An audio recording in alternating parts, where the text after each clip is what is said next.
Most people would say that there's no such thing as zombies, not in real life at least. They would say that all of this zombie stuff is just for fun, for entertainment or escapism. But what if this modern obsession with the undead isn't just a trend, but a coordinated campaign? What if it's an agenda or a psychological operation? Or what if it's predictive programming on a mass scale that's conditioning us to accept the unthinkable? To cheer for the extermination of the so called infected, to shoot first, feel nothing, and move on, or to train us to see an enemy that looks like us, but really that isn't human, that's just a thing. I mean, think about it. Killing a zombie doesn't feel like killing a person. It's not murder, it's pest control.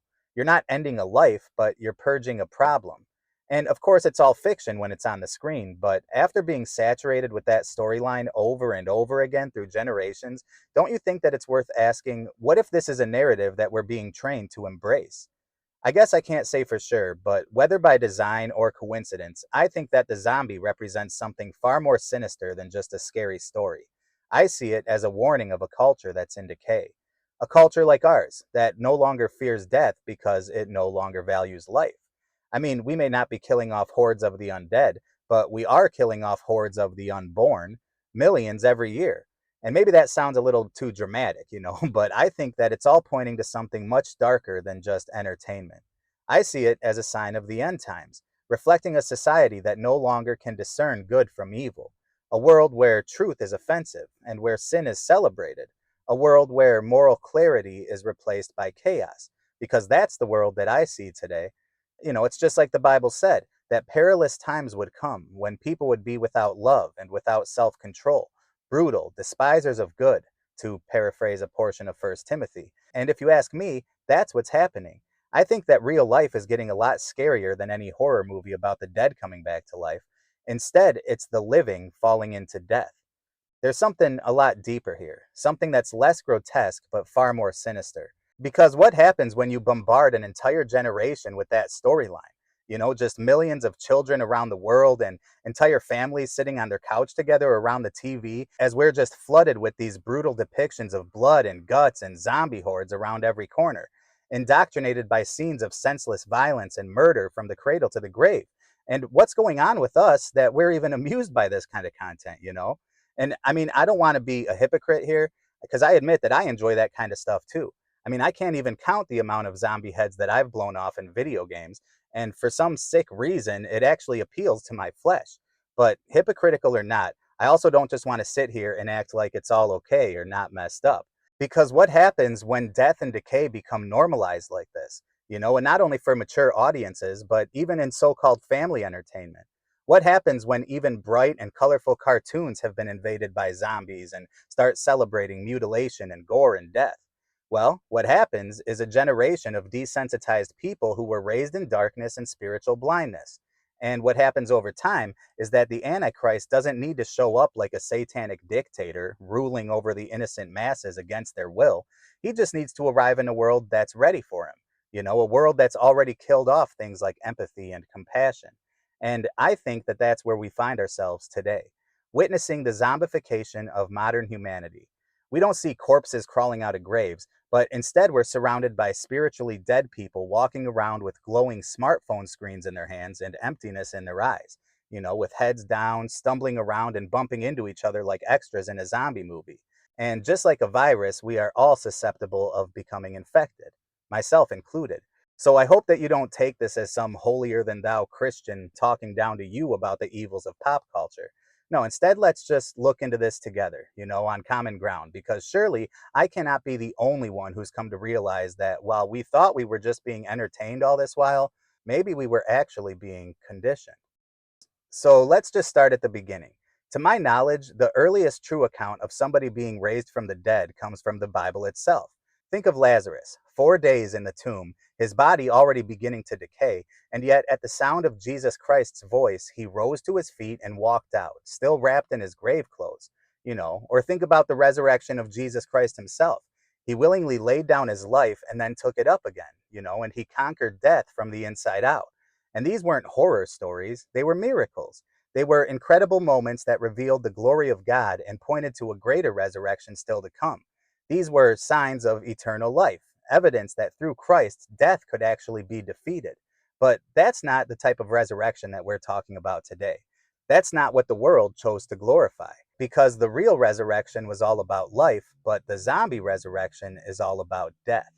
And it's not a miracle, it's a mockery. And so I guess that the first question we need to ask is, where did this all begin? Well, based on what I could find, the earliest written mention of a zombie like figure doesn't come from Hollywood. It comes from Haitian voodoo tradition.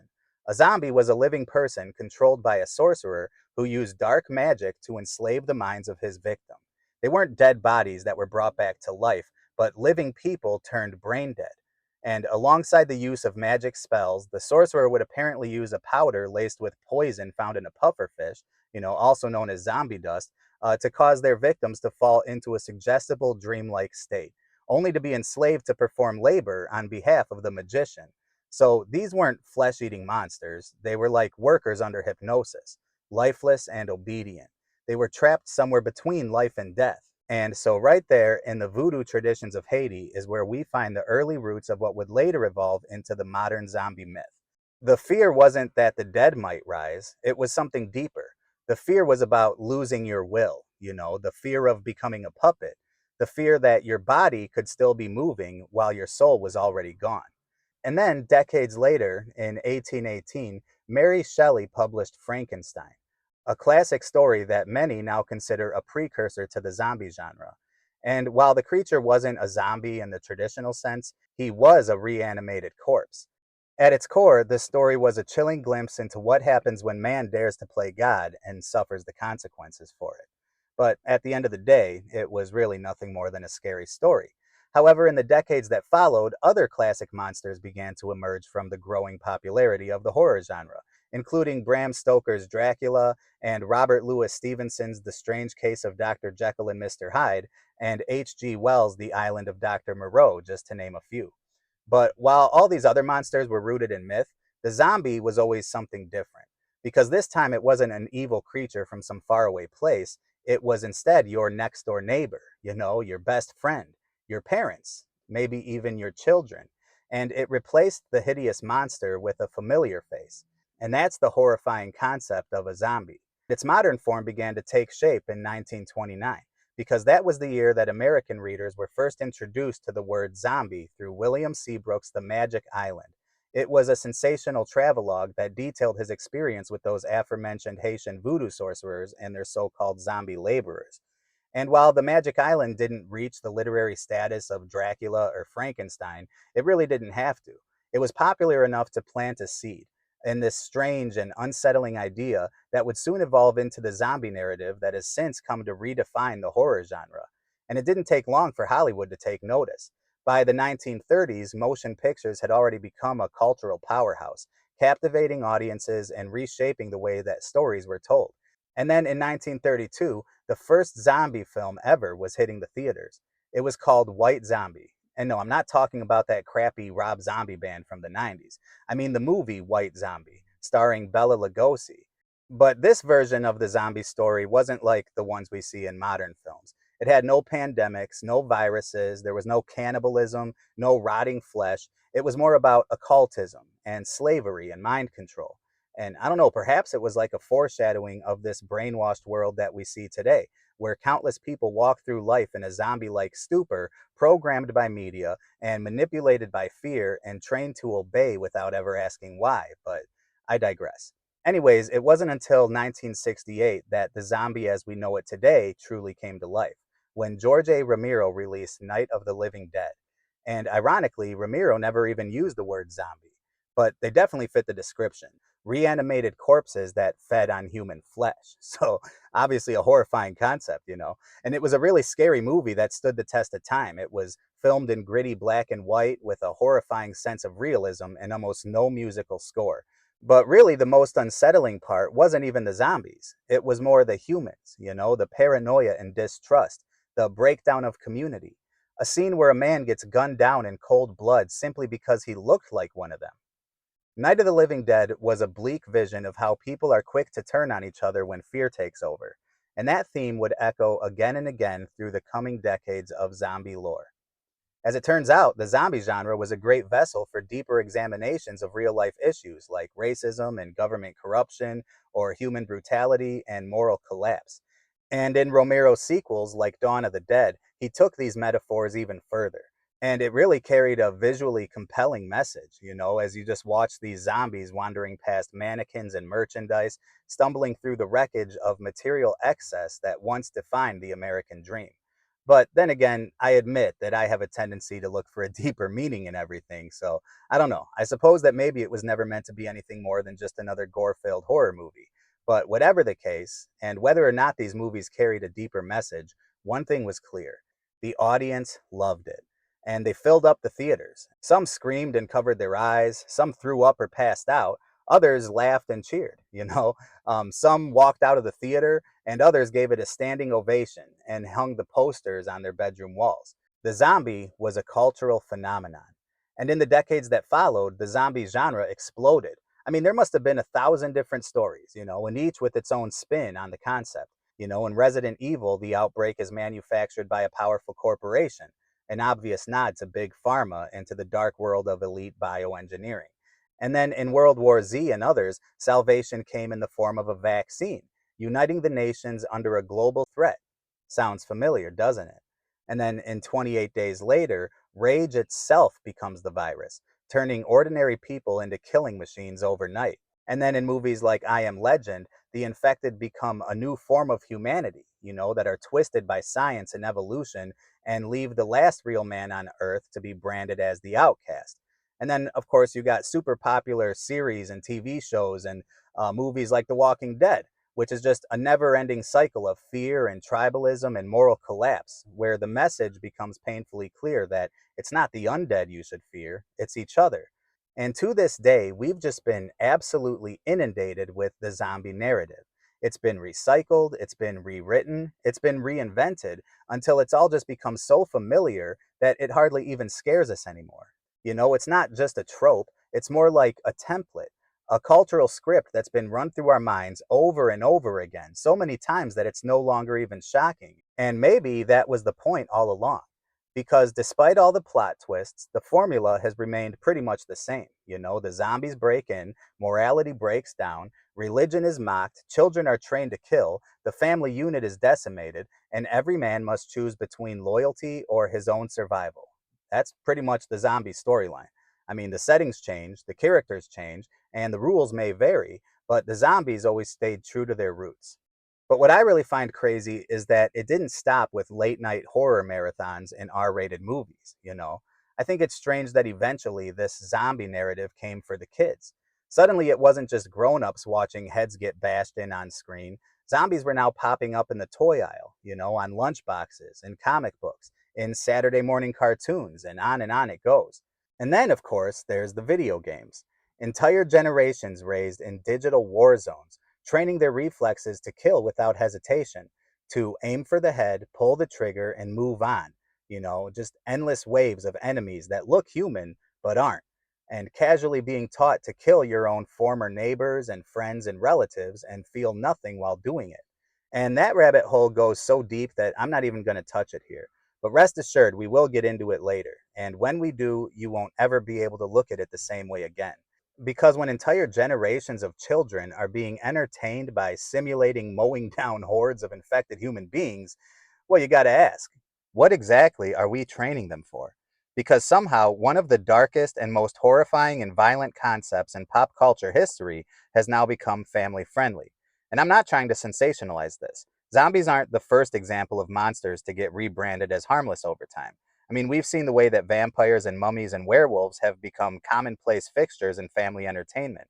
But even in comparison to those guys, no other fictional monster has impacted our culture quite like the zombie. And I'm here to argue that there's a good reason for that, or perhaps a horrible reason, depending on how you look at it. Because saturation breeds desensitization, and desensitization breeds normalization, and normalization breeds acceptance. And once we accept the implications of a zombie apocalypse as just another entertainment trope, then we don't bother asking why it's been force fed to us over generations. We don't ask what it reflects. We don't pause to consider what it might be preparing us to embrace. Because when you combine this level of heartless chaos and violence with the divisive and polarized state of today's world, where everything's been politicized and society's been divided into enemies and opponents, well, it just doesn't paint a pretty picture, especially when you throw spiritual warfare into the mix. Because from a biblical standpoint, it isn't hard to see how the rise of this zombie narrative parallels the fall of man. It's like Romans 1 playing out on a mass scale in real time. A culture that has rejected the Creator, been given over to depravity, and become filled with every kind of wickedness, violence, and heartlessness that you could imagine. In a way, this zombie storyline could actually be seen from a biblical perspective pretty clearly. The undead are those who walk around without life, without light, without truth. They're like animated corpses because while their bodies are alive, they're spiritually dead. And in this analogy, I suppose that salvation in Jesus Christ would be like the cure, whereas the virus itself would be sin and wickedness. And the virus is extremely contagious and it spreads a lot faster than the cure. So while some pockets of survivors might band together, perhaps in churches, the masses will be overtaken by the sickness. And the hordes of the walking dead can almost be seen like a symbol of the world at large who take the broad road that leads to hell. And of course, this is just an analogy from my own imagination. It's certainly not the message that zombie movies or video games intend to convey, but I think it works because that's exactly the kind of world that scriptures warn about in the last days. And it's exactly the type of world that the Antichrist needs. Not necessarily a scenario where the dead rise from their graves, but a world without discernment, without compassion, a world without God, a world where people have been trained, literally trained, to shoot the infected without flinching, where something as simple as a disease could justify lockdowns and absolute government control, where killing is excused as long as you're protecting the greater good. And I think it's a fitting comparison because even the Bible relates the unsaved man to a type of walking dead. I mean, just look at Ephesians 2, where the Apostle Paul reminds us that before salvation, we were dead in trespasses and sins. And so it's true. The Bible really does describe the unredeemed as spiritually dead. Not just sick, not just lost, but dead. And yet, in our day and age, this idea of spiritual death has been twisted into something else entirely. And even the word zombie itself has been expanded far beyond the classic image of a reanimated corpse. Because when the world talks about zombies today, it's not just reinforcing folklore or fiction anymore. It's become a weaponized metaphor, a way to describe somebody who disagrees with you. And this isn't just something coming from the liberal left or the woke crowd, it's coming from us too. I mean, even in the so called truth movement and within Christian circles like ours, we've often referred to the masses as zombies, hypnotized by TikTok and poisoned by Big Pharma, pacified by Netflix, and herded like cattle by the propaganda machine. I've said it myself, and I'm sure that you have too. And honestly, it's a pretty accurate way to define society these days. I mean, we all looked at the COVID pandemic and seen thousands of people wearing masks and afraid to breathe who were lining up for injections and standing 6 feet apart from each other like actors in some dystopian horror movie. And we've called them what they look like zombies. The masses just mindlessly complying with the demands of a system that openly mocks God and glorifies rebellion. And let's be honest, there is truth in that observation. But that's not the whole truth.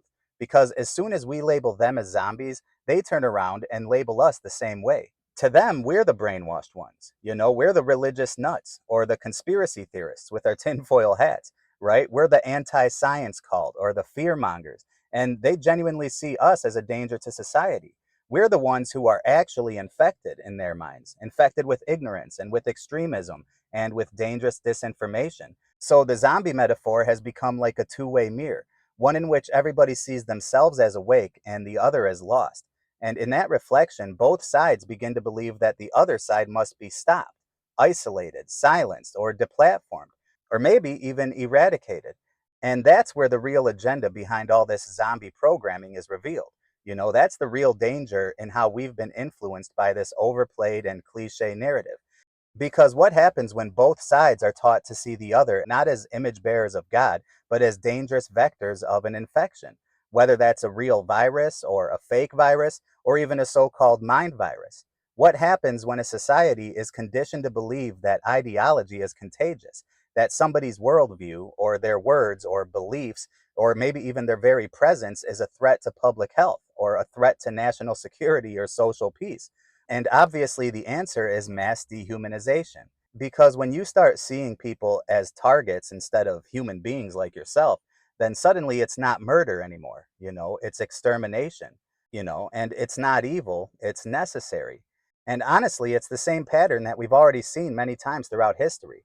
I mean, just look at the Holocaust, for example, because before that started, Jews were slowly and systematically dehumanized, portrayed as rats and parasites and subhuman threats to the purity of society. And once that narrative took hold, then violence followed. And that's always how it happens.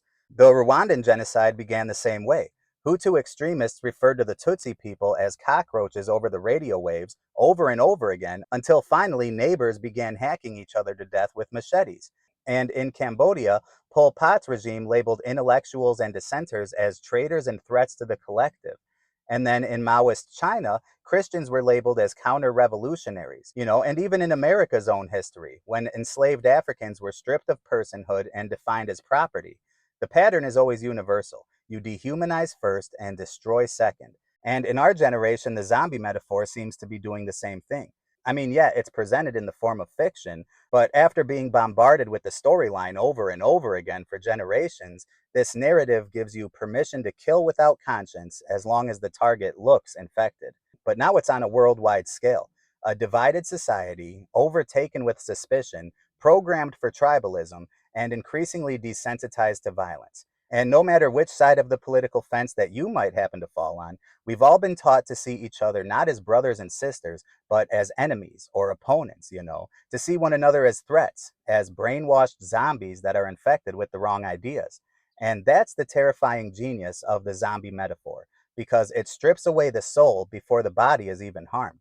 And it gives you permission to hate your neighbor because you see them as your enemy, But this training hasn't just happened in theory. It's been drilled into us through countless movies and TV shows and books and video games, in surround sound with cinematic realism and photorealistic graphics. We cheer for headshots. We rack up kill counts. We survive wave after wave of enemies that look just like our friends and relatives and neighbors because just a day ago, that's what they were, before they became infected. But now they are infected and it's hunting season, and everybody that is infected is fair game. And again, I'm saying all of this as somebody who enjoys video games and scary movies and all that stuff. But the truth is the truth. And it doesn't take a genius to understand that the more we play and the more we watch and the more that we laugh at all this stuff, this casual simulation of senseless killing, the easier it becomes to forget where the fiction ends. And of course, I know that some people will laugh at this idea that zombie movies could be part of a deeper agenda to condition the public. But I'm not afraid of being laughed at by a culture that's been hypnotized. And I'm not ashamed to be mocked by a society that's so dumbed down they can't even recognize what they're actually watching. Most people don't even think about it. They don't even take the time to consider what it is that they consume. And if what I'm saying resonates with you, then I'd encourage you to stand strong in your convictions. Because the truth is that it's this world that's embarrassing, not you. I mean, we're surrounded by people who build their entire identity around celebrity gossip and TikTok trends. People who think that their worldview is their own, when in reality it's been downloaded like an app. And they scoff at the suggestion that there could be a coordinated agenda behind this or anything else. They can't fathom that the entertainment industry could serve any other purpose beyond entertainment, as if Hollywood's only goal is to make money and to give people what they want. But they never stop to wonder, why is it that they even want this stuff in the first place? And I think that the truth is that we've been taught to want this. That's why the industry exists, not to entertain, but to influence. And don't get me wrong, sex and violence sells, it always has, and it always will. And there's plenty that I could say about the depravity of modern entertainment, about the corruption and indulgence and all that. But the truth is that this isn't even about entertainment anymore. It's about indoctrination, which makes sense once you understand who the real ruler of this world is. Satan isn't just corrupting our culture, he owns our culture. And this so called entertainment industry is his pipeline, just constantly pumping this godless ideology into the bloodstream of our culture. Radically progressive, sexually confused, morally relative. Everything is anti family and anti God and pro death and anti life. It's all the same, and it's all that we see anymore. And as a satanic strategy, it's been extremely effective. Just look around you, the proof is in the results. That's why actors have become activists. And that's why pop stars have become political pundits. The moment that Hollywood starts preaching it, the masses start believing it. And really, they're not much different than those Haitian voodoo zombies that we discussed earlier. Only instead of being drugged into obedience, they're being enslaved by their favorite forms of media on their televisions and smartphone screens.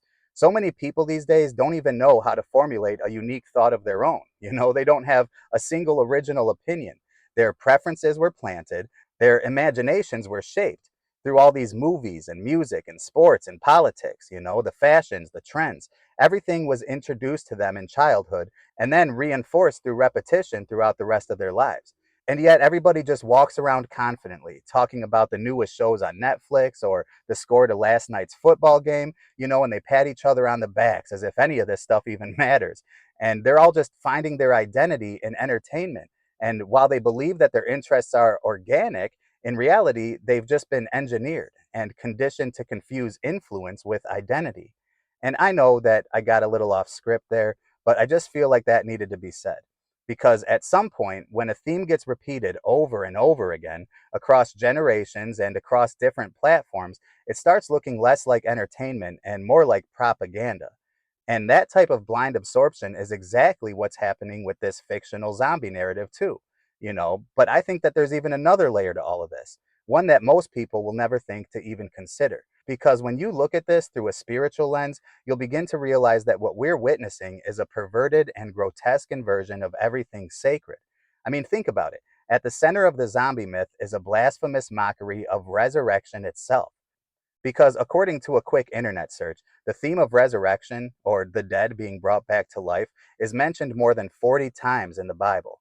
It teaches about resurrection as a miracle of God, both spiritually and also literally.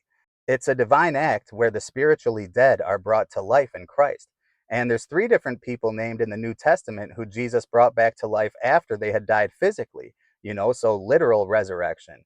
So, in a very real way, this concept of resurrection is not just part of the gospel, it is the gospel. But then in zombie lore, resurrection becomes a curse. So, it's the opposite of being born again.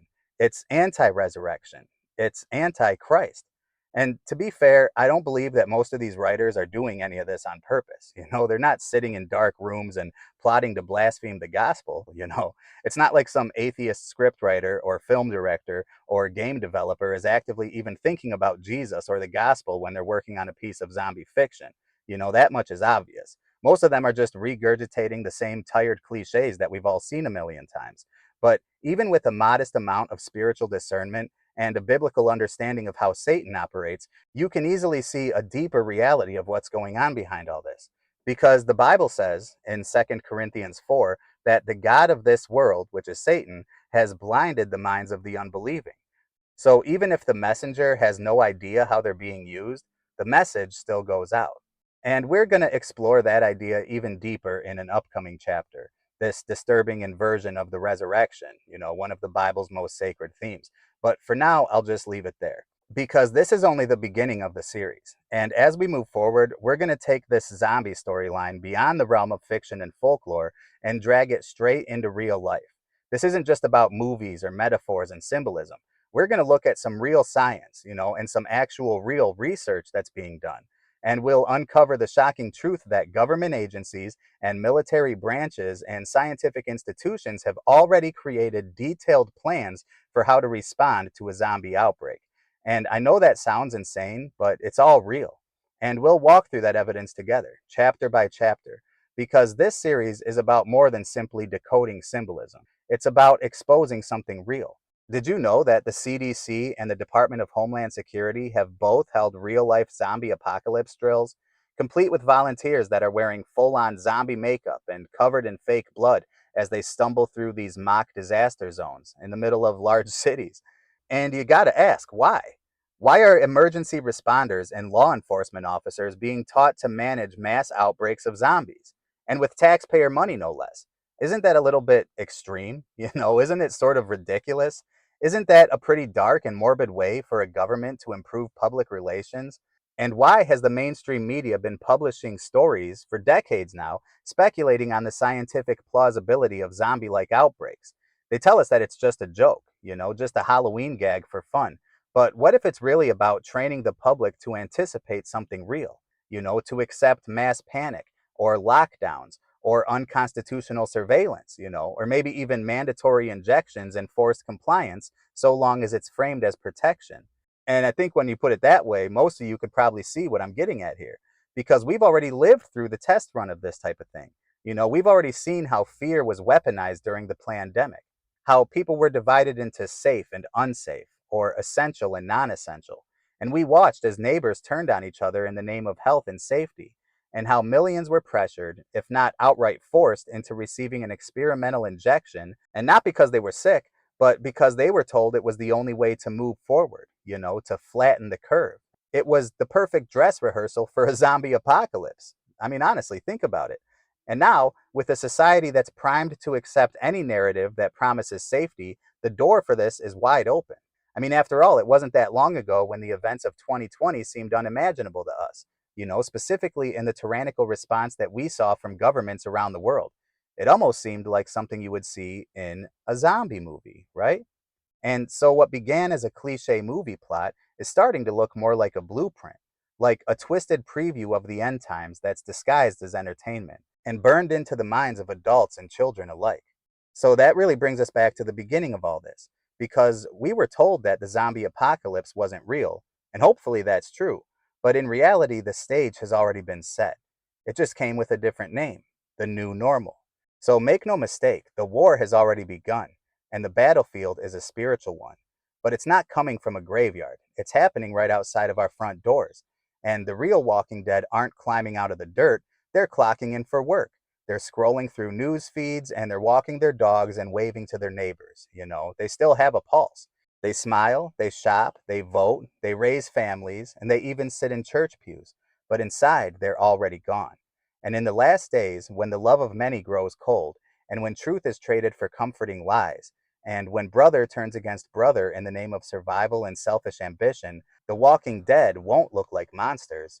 They'll look like you and me.